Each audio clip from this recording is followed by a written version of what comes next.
নমস্কার, নিউট্রিশনিস্ট বিশাখা রায়। হাইরে কপাল মন্দ, চোখ থাকতে অন্ধ।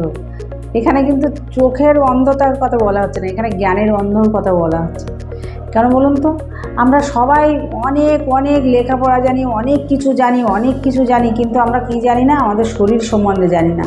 আমাদের শরীরে কি দেওয়া দরকার, আমরা কেন অসুস্থ হয়ে পড়ছি সেটা কখনোই ভাবি না। আমরা জানি অসুস্থ হব, ডক্টরের কাছে যাব, কিছু ট্যাবলেট নিয়ে আসবো, ওষুধ নিয়ে আসবো, খাবো, আবার অসুস্থ হবো, আবার যাব, এইটা করি। কিন্তু আমরা কি একবার ভেবে রেখেছি কেন আমরা যাই, কেন আমরা অসুস্থ হয়ে পড়ি, আমরা কেন মেডিসিন খাবো বা কেন আমরা মেডিসিন খাবো না? তার কারণটা কি? একবার যদি সবাই আমরা ভেবে দেখি যে আমরা অসুস্থতার কারণটা কি আমাদের, তাহলে আমরা সেখান থেকে মুক্তি পেতে পারি। সেটা কি? আমাদের সবই খাবার খেয়ে আমরা অসুস্থ হই, আবার যখন ভালো খাবার খাই তখন আমরা সুস্থ হই। তাহলে এইটা যদি জানতে পারি যে আমাদের খাবারটা ঠিকঠাক করে খেতে হবে, তাহলে আমরা সেইভাবে সুস্থ হতে পারি। নমস্কার।